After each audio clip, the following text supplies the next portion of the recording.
Hi, my name is Ethan Prather, and today I'll be discussing my TED Talk called No Escape. And throughout history, people have often faced oppression, either it be physical or mental. However, how people react and grow through the oppression shows a lot about that person and their motivations. Has there ever been a time in your life in which you felt oppressed? The Merriam-Webster Dictionary defines oppression as unjust or cruel exercise of authority or power. Throughout history, many people have experienced different forms of oppression that have shaped our world today. Some of the different forms of oppression seen in the past can be summed up to physical or non-physical acts. Then, those different types of oppression lead to many changes in both individual lives and also the lives of those in that community. Oppression in many ways, in particular physical means, has created a lot of trauma for people who are still reeling from the consequences today. We live in an age now where large former oppressions are very rare in modern times. So when we look at it in a historical context, there are different forms that we must look at in comparison to modern times, where in modern times there's a lot of micro oppressions that often can go undetected under the radar and aren't as seen as cruel as, say, slavery or the Holocaust. And even though it is in the past, it's still important for us to look back at the past in order to not repeat it in the future. One single event in history that anyone would know about is the violent crimes against the Jewish and other minority groups during the Holocaust of the Second World War. These victims were ripped from their homes and were forced into camps where they were tortured, then systematically killed. Many of the victims were not actually German, but rather Polish, French, or Slavish born. The oppression of these people demonstrates the abuse of power of one race, which deemed themselves more worthy than the other. Many people during this time had different experiences, each worth noting. We see many writers use books, especially books geared towards children, as a platform to depict these oppressive situations people lived in. One particular example is a personal story of someone's experience during the Holocaust, as seen in the book Hidden by Luc Davide and Greg Salcido. In this book, the author and illustrator depict the life of a child during the Holocaust and their life in hiding from the Nazis in France. This book gives a unique perspective on how people lived during that time, but typically we hear from accounts of adults, but rarely from children during that time. We hear more famously about Anne Frank's account, but we rarely hear from other young people from other parts of Europe that were under Nazi control.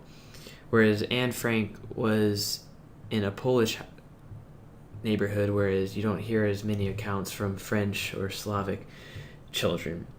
And upon hearing these reports from a variety of sources gives a more broad range of information on the topic that allow us to understand the subject more. Similarly, the book Who Was the Woman Who Wore the Hat by Nancy Patz describes, through poetry, the life of a woman that might have lived and died during the Holocaust. This is just another example of a unique experience that strays from the typical narrative taught from that era. Furthermore, having this knowledge of how people survived during these tragedies will give us a more understanding and more knowledge on how to solve issues similar to that in our daily lives. Even though we may not face the same type of oppressions and threats they experience, i.e. gas chambers or concentration camps, we can still use the information provided from them to use in our own lives, even if it may seem small to other people. Thanks to their determination and ability to overcome that situation, we can now learn from them and broaden our ability to cope with situations from accounts and how they overcame certain struggles.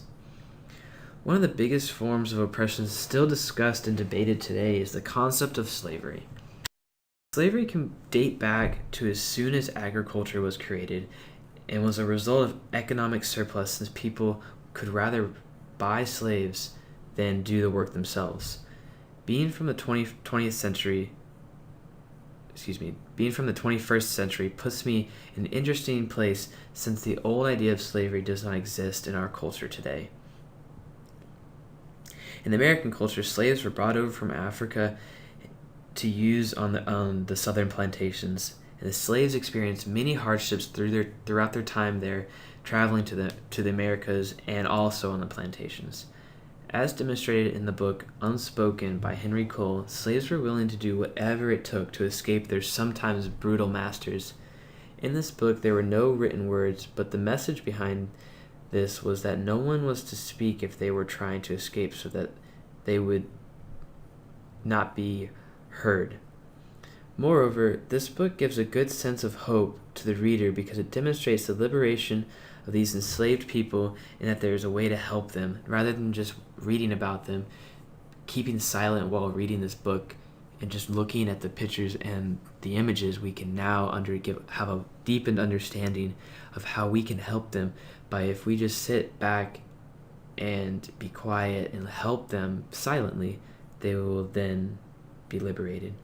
And with this in mind, many of their descendants still live in America today and remember how their ancestors struggled and strived, and now revere the hard work that allowed them to have the lives they enjoy today. Just as slavery was very much a physical oppression, there was also a lot of mental oppression as well. During the early and mid 20th century, many groups, including racial minorities and women, found themselves in a place of oppression in society. Even though they were not being physically abused, except for those instances during the civil rights movement, they found themselves in societies dominated by laws such as Jim Crow laws, which aimed to keep former slaves down through social laws and political laws that kept them separate but equal, like they used to say. Women also found themselves being oppressed societally due to the social norms keeping them in the house and only having a life if they were married.